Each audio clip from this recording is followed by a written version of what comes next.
Seminário 5, aula 5, dando continuidade à aula anterior. Bom, na aula anterior a gente falou que no seminário, as formações do inconsciente, o Lacan retoma e aprofunda alguns conceitos que ele desenvolveu no seminário 3 relacionado à psicose.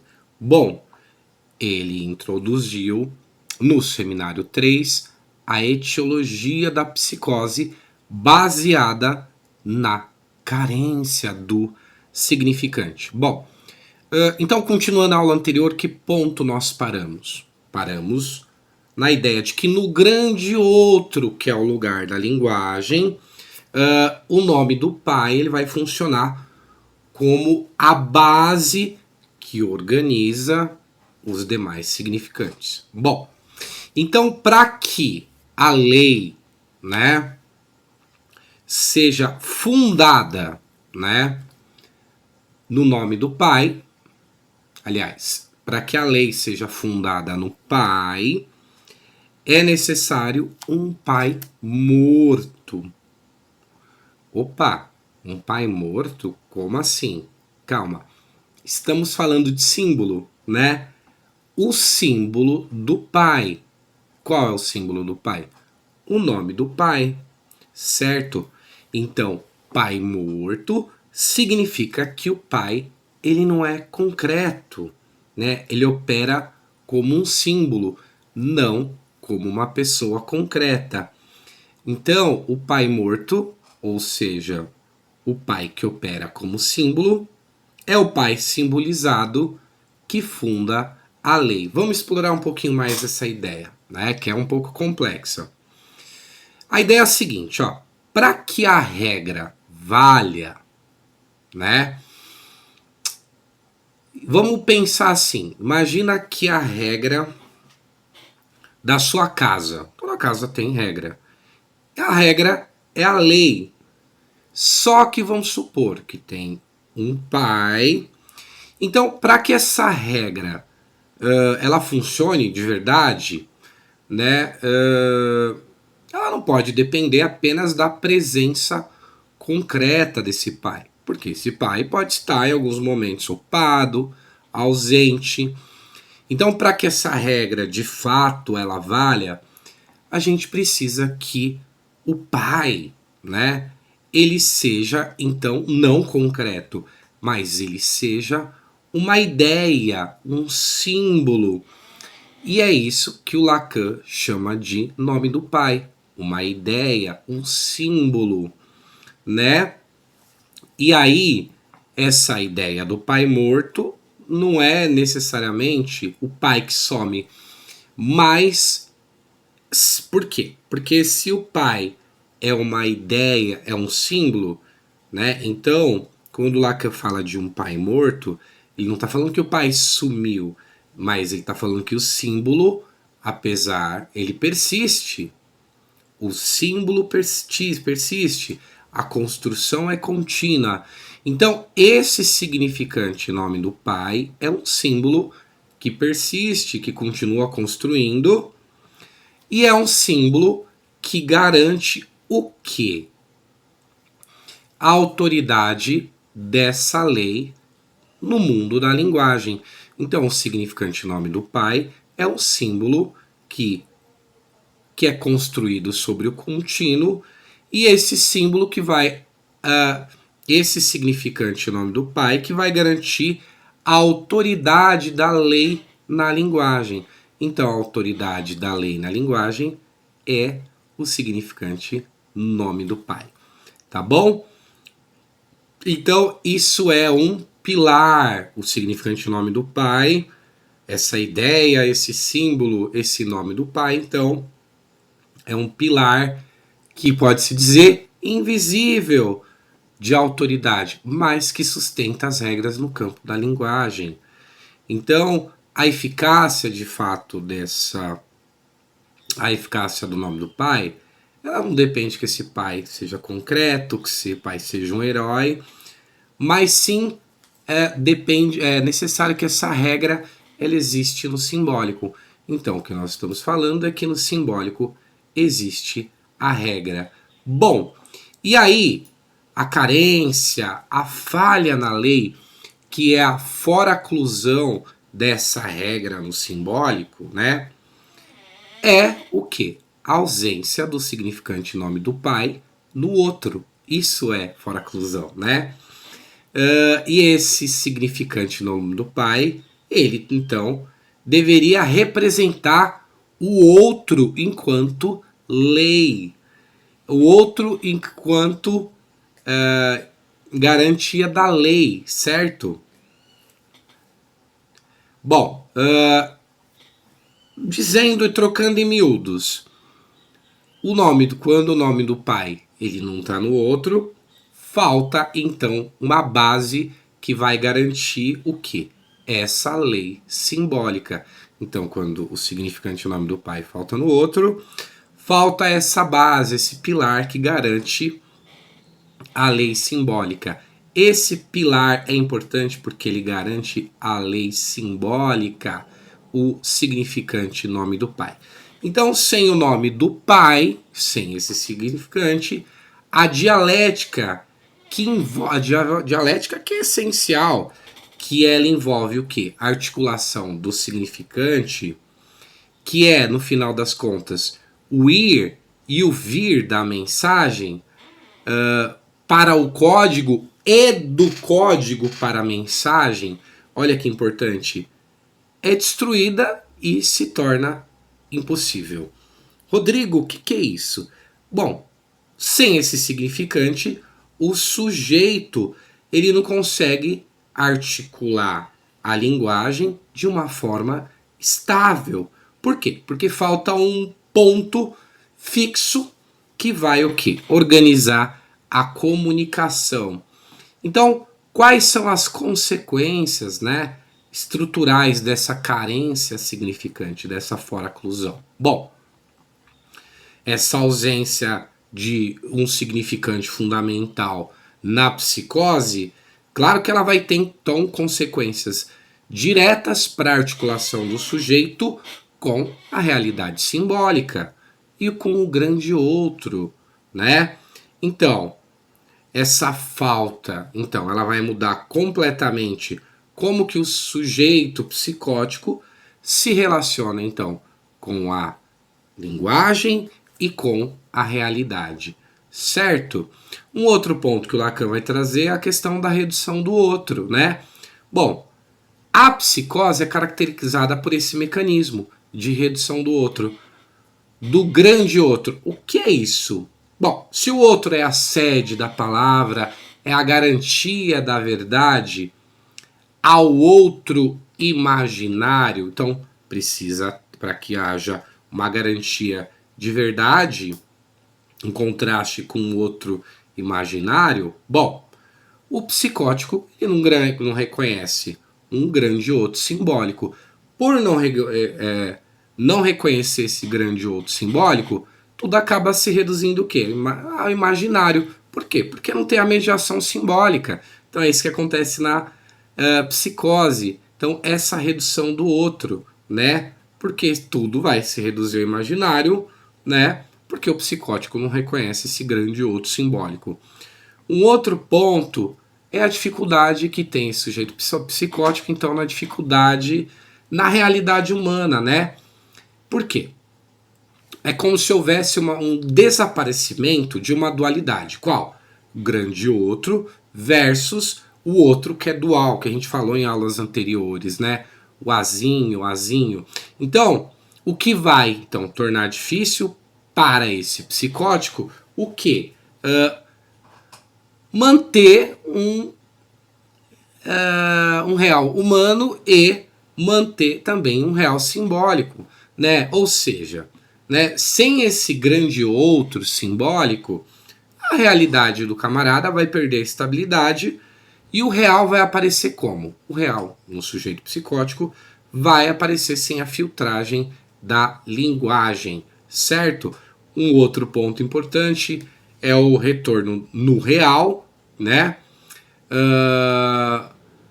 Que é o Verforfen, né?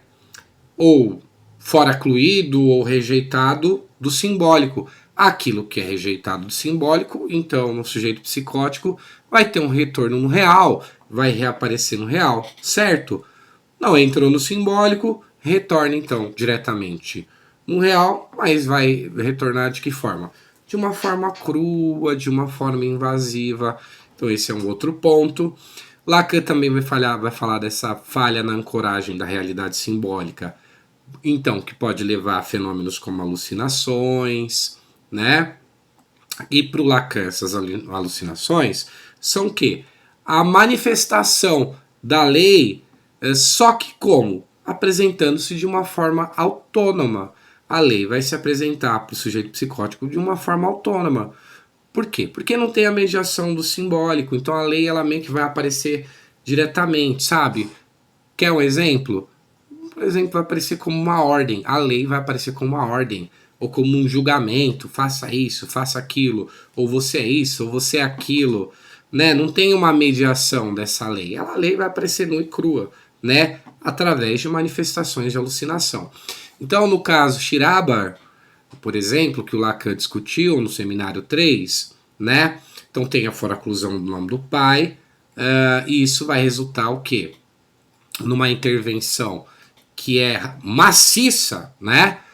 Ou seja, real do pai e que vai para além da mãe e por conta disso vai culminar nas alucinações, onde o outro fala, então, sem a mediação simbólica, né? Então, é enfrentar o outro não barrado e um outro persecutório. Então, percebe o quanto de prejuízo que tem, né? Você enfrenta um outro, né? Todos enfrentamos o outro, mas no caso do sujeito psicótico enfrenta o outro não barrado. Por conta disso que surge então esse outro persecutório não barrado, né? Certo. Bom, um outro ponto é o desejo não simbolizado. Então, para o psicótico, o desejo do outro, por exemplo, o desejo da mãe, não é simbolizado no seu sistema. Então, o psicótico ele não tem esse sistema, não tem esse significante. Qual? O significante que representa o desejo do outro. Então, ele vai vivenciar o desejo do outro de uma maneira direta, né? E aí, o que acontece? Isso vai resultar que, por não ter esse significante, né, que representa o desejo do outro, então o resultado é que tudo vai se sonorizar. E o que o Lacan chama de é o isso que fala, né? O isso que está no inconsciente para o sujeito neurótico, no neurótico isso vai para o inconsciente, né? Agora, pro sujeito psicótico, o isso que fala, ele tá no exterior. Então, é como se fosse assim, no neurótico, o inconsciente fala para dentro. O que seria falar para dentro? Através de lapsos, sonhos.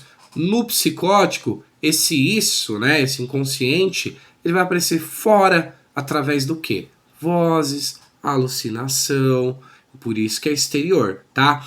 Então, qual que é a grande questão do seminário 5, né? Então a gente fez esse resuminho, essa exploração. A questão do seminário 5 é a ligação que o Lacan vai fazer então com a metáfora paterna. Então ele vai usar esse seminário 5 para poder articular essa metáfora paterna, que para o Lacan é uma operação então simbólica que é fundamental, e ela ocorre por quê? Para poder estruturar o sujeito da linguagem, aliás, o sujeito na linguagem, e também tem uma função importante essa operação simbólica, que é o quê? Normalizar o desejo.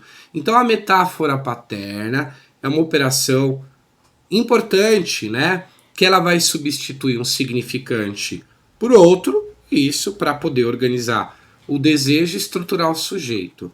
Então essa metáfora paterna, ele vai introduzir o quê? Para poder explicar o mecanismo estrutural, né, onde vai falhar, onde vai engedrar nessa falha da psicose, né? Então, ele vai utilizar essa metáfora paterna para explicar o que deveria de fato acontecer na estrutura, né? E que de fato na psicose, então, não acontece. E qual a fórmula, né? Qual que é a fórmula dessa metáfora paterna? Bom, o pai, então, como significante, ele entra para substituir um outro significante. Então, o pai, enquanto significante, ele vai ocupar, no final das contas, um lugar que é central no quê? No Édipo. No Édipo, certo? Então, essa intervenção do pai, né, como símbolo, como significante, é, no final das contas, o que vai substituir a mãe e o objeto de desejo dela, né? E isso vai permitir o quê? Uma ancoragem na cadeia significante. É complexo, é difícil, mas a gente vai continuar falando disso até o final desse seminário e as coisas vão começar a ganhar alguns contornos aqui. Então calma, vai pegando os pedacinhos que a gente vai voltar nas outras aulas, né? Beleza, então esse significante paterno ele desloca a mãe, né? O deslocamento como que é? Dessa mãe como uma referência absoluta e vai o que? Organizar a cadeia simbólica. Sai essa mãe absoluta e organiza-se uma cadeia simbólica. Então essa é a função do significante paterno. É deslocar essa mãe, que é uma referência absoluta, e desloca para uma cadeia simbólica. Legal? Bom, a metáfora paterna, então, para o Lacan, é uma fórmula que vai descrever o quê? O acesso do nome do pai, né? Porque é uma condição necessária para o quê? Para que o sujeito, né, ele consiga atingir a significação fálica e ele vai conseguir se situar em relação à castração simbólica. Então, isso tudo, né, essa metáfora, esse acesso a essa dimensão, ele então vai evitar o quê? Uma desbandada, né? Que é o que acontece, por exemplo, né, que se produz na psicose. Então, é através dessa metáfora paterna que o sujeito ele vai ter acesso à lei, ao limite simbólico, e é justamente por ter esse acesso, né, esse sujeito ter acesso a essa lei, a esse limite simbólico, que o sujeito então não entra em ruptura psicótica, né? Então o Lacan também vai falar que a cura e a estruturação do sujeito, ela depende dessa metáfora paterna. Em qual sentido?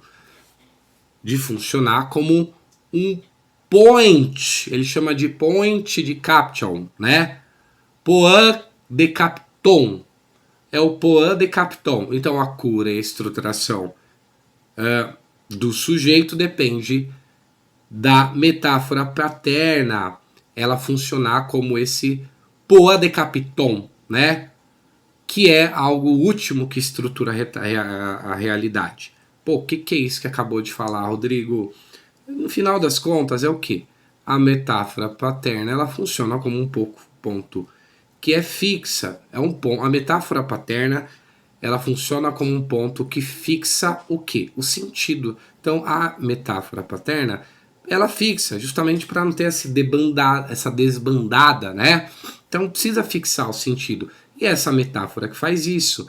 E por fazer isso, ela vai garantir uma estabilidade, o quê? Da realidade simbólica. Então, a descrição que o Lacan faz da psicose no seminário 3, trazendo a questão do Verwerfung, né, do nome do pai, ou seja, a foraclusão, né, que estabelece um buraco, né, que é o que ele chama da carência significante na estrutura, né? Isso aparece então no seminário 3, enquanto no seminário 5 ele vai introduzir, falando sobre a psicose, ele vai introduzir a metáfora paterna, que vai fornecer a fórmula da operação de substituição que preenche esse lugar na neurose, né? E que vai construir o que? O pilar importante da ordem simbólica, certo? Resumindo, o 3 define o que falta e o 5 explica a operação que deve preencher essa falta, né? Essa operação, a introdução da metáfora paterna para poder explicar essa operação, né? É uma operação, essa da metáfora paterna, né? É o que existe na neurose, mas não vai existir então aonde? Na psicose. Certo? É isso. Valeu, terminamos a aula. Ficou difícil? Calma, vamos lá. A gente vai voltar. Essa é mais. A gente está pisando no terreno.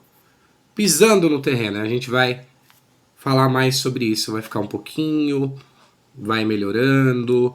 A gente vai usando exemplos, vai adaptando a linguagem. E aí você vai ver que daqui a pouco as coisas vão fluir. Tá bom? Valeu, até a próxima aula. Tchau!